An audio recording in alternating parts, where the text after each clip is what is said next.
SpongeBob SquarePants Mysteries, Ooze in the Ocean.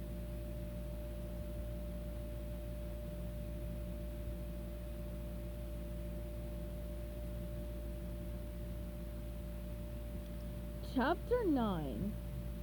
We were making progress! Or at least that's the way I saw it. If anyone could figure out what kind of slime was going behind the rest home in Squilliam's joint, Sandy could! That squirrel has more brains than Squidward has self-portraits. She's always coming up with newfangled inventions.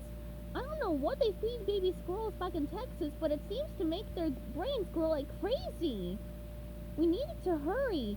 If we didn't calm down the Shady Show's rest home residents with a good explanation of the mysterious ooze, they were likely to stampede out of there, leaving the management no choice but to shut the place down. Then where would Merman and Barnacle Boy go? I can invite them to move in with me, but the pineapple's not that big and Gary loves his space.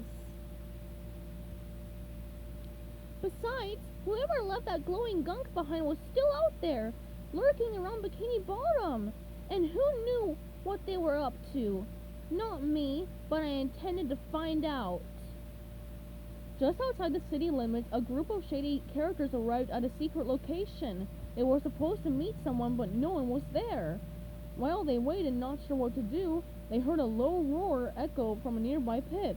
Roar! Are we sure this is the place? One of them asked nervously. And the time? A figure stepped out of the shadows. This is the place. And the time. I just wanted to get a good look at you before I show myself. You got my fee? One of the group members stepped forward, approaching the shadowy figure holding something shiny in his outstretched hand. I believe this should suffice. The figure looked at the object in his hand, an abalone monobrow comb encrusted with rubies, sapphires, and emeralds. It caught the light and sparkle, dazzling the viewer, who couldn't help but give a low whistle. Woo! Woo! Is it the real deal? See for yourself, the rogue said, tossing the comb to the questioner. The shadowy figure whipped out a jeweler's magnifying eyepiece and used it to examine the comb. Satisfied, the person said, Okay, you've got yourself a deal. So you'll provide the service we require? Yup, the individual agreed, slipping the unibrow comb into a pocket. Just as we discussed.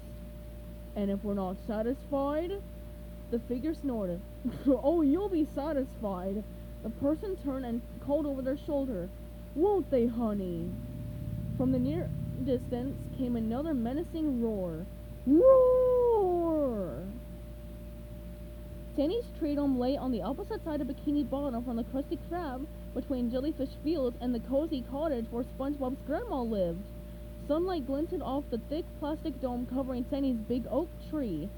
SpongeBob and Patrick ran up the metal front door and pressed the buzzer. Sandy's voice came through the speaker. Howdy, SpongeBob! Howdy, Patrick!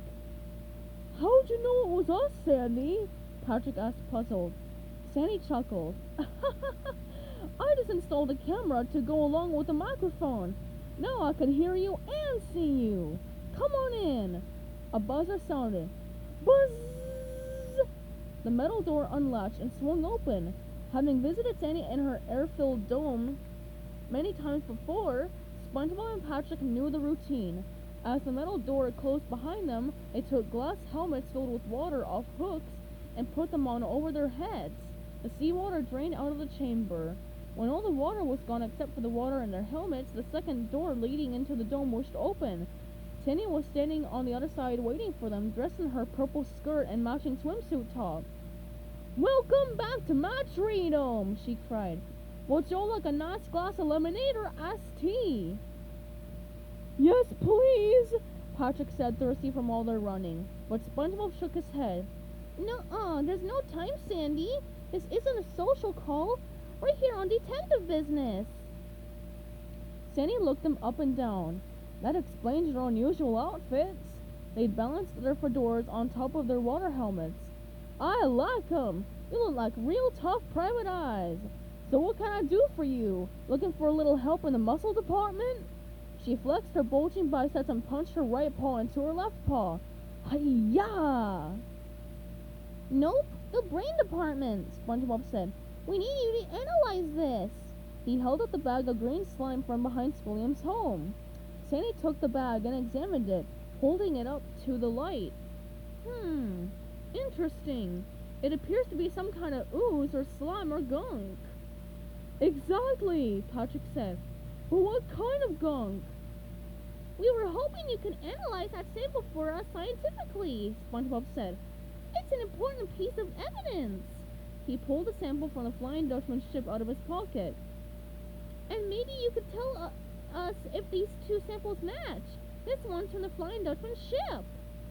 Nodding, Sandy said, Yes, sir. That I can do. I'll analyze it scientifically and forensically. Let's get her done. Follow me.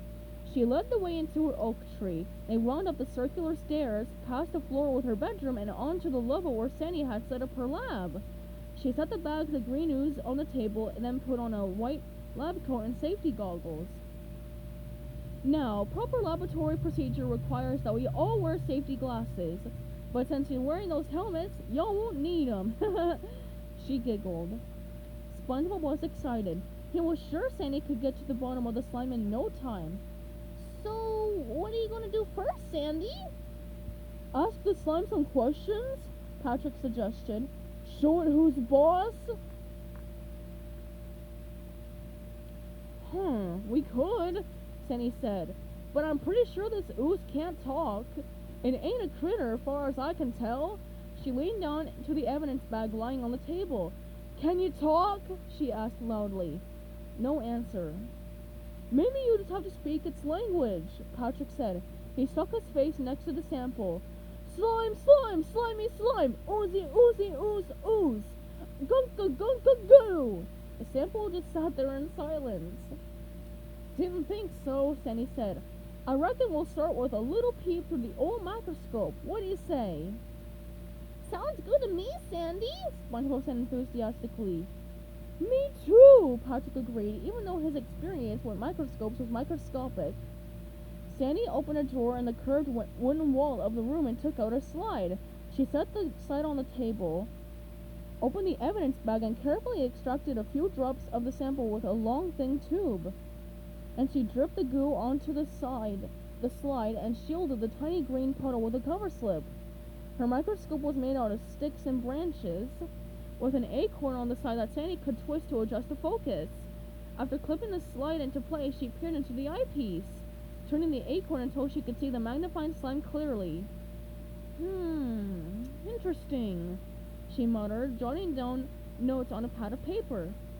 What is it? Patrick asked eagerly. Is it jelly? Jam? Syrup? Looking hopeful, he pulled a slice of bread out of his pocket. You carry bread in your pocket? Sandy asked, surprised. Squilliam's not the only one who enjoys the finer things in life, Patrick says proudly. It's too early in my analysis to say for sure what the stuff is, Sandy said. But don't worry, I'll figure it out. This ain't my first rodeo. Can I see? SpongeBob asked. Sure, Sandy said, moving aside. Take a gander. At first, all SpongeBob saw were his own 6 eyelashes, but after Sandy showed him how to adjust the microscope's focus, he suddenly saw green shapes massed together. It looked cool, but told SpongeBob nothing about where the ooze came from. Meanwhile, Sandy, humming a little tune, took canisters of chemicals out of a cabinet. She mixed several different chemicals with the goo, getting different reactions.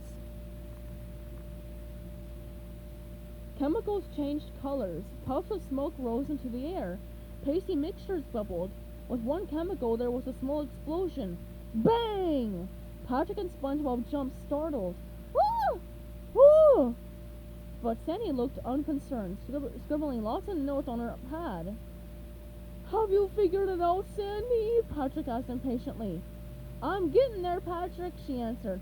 Hold your horses. I ain't about to let a little green gunk get the best of me.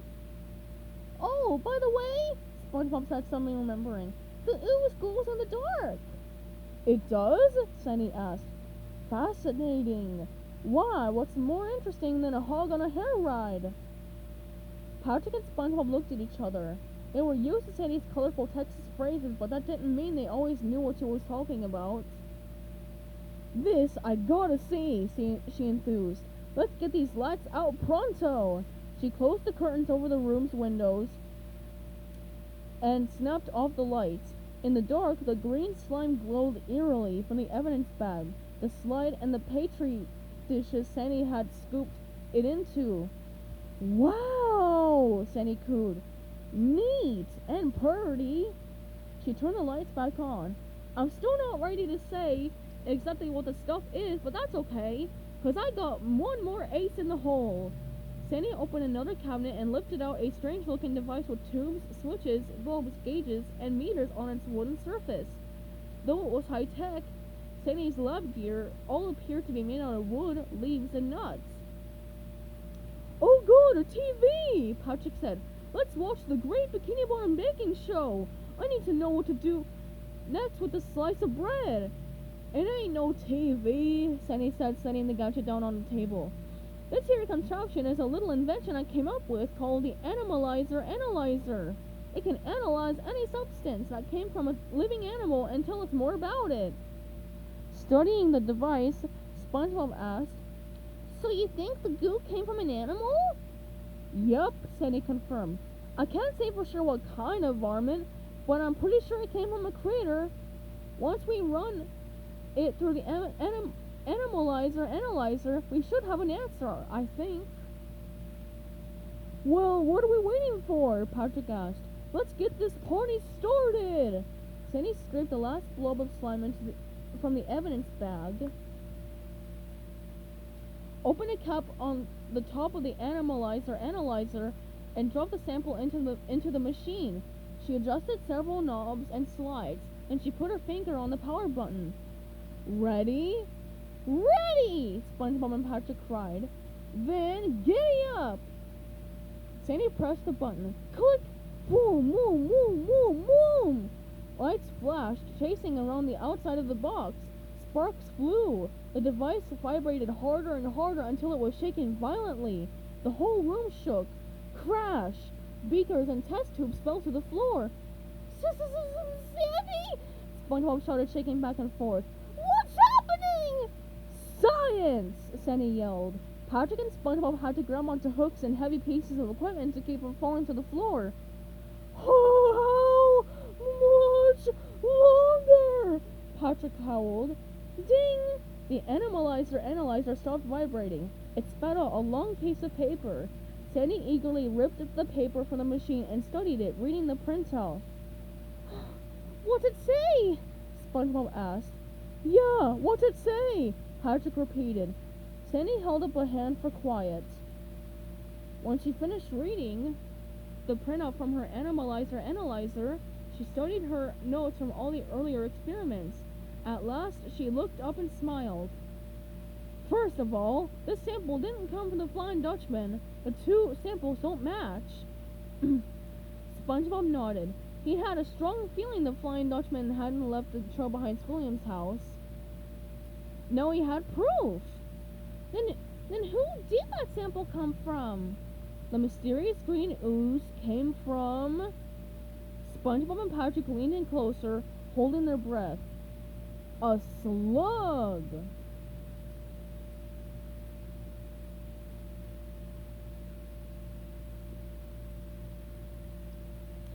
Stay tuned for Chapter 10, coming up soon.